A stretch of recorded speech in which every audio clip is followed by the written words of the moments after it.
ዮሐንስ 9:31 ላይ ኃጢአት ጸሎት እንዳይሰማ ያደርጋል ይላል። መጽሐፈ ምሳሌ 15:29 ላይ ደግሞ እግዚአብሔር ከኃጥአን ይርቃል የጻድቃንንም ጸሎት ይሰማል ይላል። እግዚአብሔር ከኃጥአን ይርቃል የጻድቃንንም ጸሎት ይሰማል። እንዲሁ እዛው ምሳሌ 15:8 ላይ የኃጥአን መስዋዕት በእግዚአብሔር ዘንድ አጸያፊ ነው፣ የቅኖች ጸሎት ግን በእርሱ ዘንድ የተወደደ ነው በማለት ይናገራል። ስለዚህ የቅዱሳን ጸሎትና ምልጃቸው በራሱ እግዚአብሔር በአኮቴትና በብሩህ ገጽ የሚቀበለው መሆኑን እነዚህ የመጽሐፍ ቅዱስ ጥቅሶች ያስረዱናል። ሌላው አንደኛ ጴጥሮስ ምዕራፍ 3 ቁጥር 12 ላይ የጌታ ዓይኖች ወደ ጻድቃን ናቸው፣ ጆሮቹም ለጸሎቶቻቸው ተከፍተዋል፣ የጌታ ፊት ግን ክፉ ነገርን በሚያደርጉት ላይ ነው ይላል። ክፉ ነገርን የሚያደርጉት እንግዲህ ኃጥአን ናቸው። ፊቱ እንግዲህ እግዚአብሔር ሁለት አይነት ፊት አለው ይባላል። ይሄ ማለት ግን ገጹ ማለት ሳይሆን የምሕረት ፊትና የቁጣ ፊት አለ። አሁን በጸሎት ጊዜ የምሕረት ፊቱን ይመልስልን፣ የቁጣ ፊቱን ያርቅልን ተብሎ ይጸለያል። ስለዚህ እዚህ ጋር የጌታ ፊቱ ግን ክፉ ነገርን በሚያደርጉት ላይ ነው በማለት ይናገራል ሐዋርያው ቅዱስ ጴጥሮስ ማለት ነው። እና ቅዱሳን ከኛ የተሻለ ለእግዚአብሔር ቅርብ ስለሆኑ እግዚአብሔር በራሱ ቅዱሳንን ደግሞ እንዲያማልዱ ወይም ደግሞ ኃጥአንን ወደ ቅዱሳን በመላክ ለምሳሌ ኦሪት ዘፍጥረት ምዕራፍ 20 ላይ የአብርሃምና የሳራን ታሪክ ሁላችንም እናውቀዋለን። ወደ ንጉሱ በሄዱ ጊዜ ያንን ንጉስ እግዚአብሔር ሂድ፣ እሱ ጻድቅ ሰው ነው፣ ስላንተ ይጸልይልሃል ብሎ ወደ አብርሃም ሄዶ አብርሃም ደግሞ ስለሱ እንዲጸልይለት የላከው እግዚአብሔር ነው። ግን ያ ሰው ከእግዚአብሔር ጋር እየተነጋገረ ነበር። እሱ ጋር መሄድ አይጠበቅብኝም አንተ ማረኝ ብሎ አላለም። በቀጥታ ወደ አብርሃም እንደሄደ አብርሃምም እንደለመነለት ያሳየናል ማለት ነው። ስለዚህ እግዚአብሔር በራሱ ኃጥአንን ወደ ጻድቃን ይልካል። እንዲሁ ደግሞ ጻድቃንን ደግሞ ለምልጃ እግዚአብሔር ራሱ ያነሳሳቸዋል። ለምሳሌ ሙሴን ይህን ሕዝብ ላጥፋው፣ አንተን በሌላ በታላቅ ሕዝብ ላይ ልሹምህ የሚለው ጥያቄ በራሱ አሁን እግዚአብሔር ዝም ብሎ ማጥፋት ይችላል፣ ሙሴንም አለማነጋገር ይችላል። ሕዝቡን ላጥፋው፣ አንተን በሌላ ላይ ልሹምህ የሚለው አማርኛ በራሱ ለምነኝ ማለት ነው። በቃ በሌላ ቁምላቸው፣ ማልድላቸው፣ አማልዳቸው የሚል ጥያቄ ነው ማለት ነው። ስለዚህ ሙሴ በእግዚአብሔር ፊት ቆመ ይላል። ነቢየ እግዚአብሔር ቅዱስ ዳዊት ደግሞ በዛን ሰዓት ሙሴ በእግዚአብሔር ፊት ባይቆም ኖሮ ብሎ ይጠይቃል። ስለዚህ መቆም በራሱ በእግዚአብሔር ፊት ማማለድ። የሉቃስ ወንጌል ምዕራፍ 1 ቁጥር 29 ላይ እኔ በእግዚአብሔር ፊት የምቆመው መልአኩ ገብርኤል ነኝ ሲል መቆም ማለት መገተር ሳይሆን ሰው ወንጀለኛ ሆኖ ወይም ደግሞ ነፃ ለመሆን ጠበቃ አቁሞ እንደሚከራከር ቅዱሳንም ለኃጢአተኞች ጠበቃ ሆኖ ይከራከራሉ።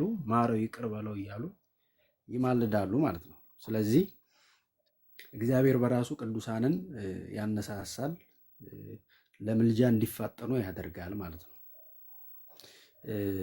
ሌላው የመጨረሻው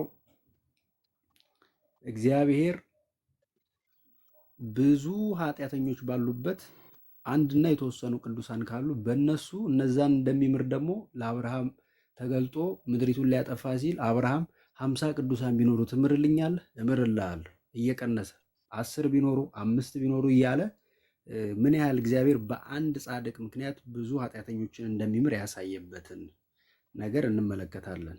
ግን በዚህ በምልጃ ዙሪያ እንደው አሁንም ምናልባት በቤተ ክርስቲያን ውስጥ ሳይሆን ከውጭ ያሉት ሰዎች እንኳን እያመኑ ወደ ቤተ መቅደሱ እየመጡ ምልጃን እያመኑ ያለበት ደረጃ ላይ ደርሰናል።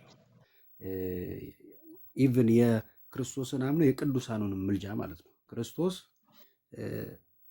እነሱ እንደሚሉት ይሄ የአማላጅነት ስራ ሳይሆን ፈጣሪ፣ ሁሉን ቻይ፣ ፈራጅ አምላክ መሆኑን በማመን ከዛ ባለፈ ደግሞ ቅዱሳን ከእግዚአብሔር ጋር ቅርቦች መሆናቸውን አምነው እነሱ ደግሞ እኛን እንደሚያማልዱን በትክክል እያመኑ ወደ ቤቱ እየተመለሱ ነው ብዙ በጎች። ስለዚህ አሁን ላይ እነዚህ ነገሮች ብዙ ጥያቄ ውስጥ የሚገቡ አይመስለኝም። ብዙዎቹ አብሶ በዚህ አይነት ጉዳይ ላይ ጥያቄ የሚያነሱ መናፍቃንና የመሳሰሉት ሰዎች እያመኑ እየመጡ ስለሆነ ማለት ነው። አይነሳ ጥያቄው ማለት አይደለም። ብዙ ሰዎች ምናልባት ላይገባቸው ይችላል። ግን ይሄንን ነገር የግድ መጽሐፍ ቅዱስ ላይ ብቻ ዲፔንድ ሆነን ሳይሆን በራሳችን በገሃዱ ዓለም ላይ በሚከናወኑት አንዳንድ ነገሮች በተግባር ማየት እንችላለን። ሁለት ሰዎች ሲጣሉ የግድ እነዛን ሰዎች በመካከል ገብቶ የሚያስታርቀው ሰው ማለት እኮ አስታራቂ ብቻ አይደለም፣ አማላጅም ጭምር ነው።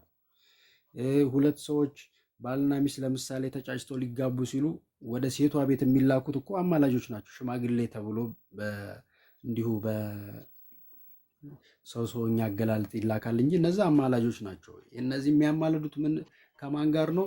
ሴቷንና ወንዱን ከቤተሰብ ጋር ነው።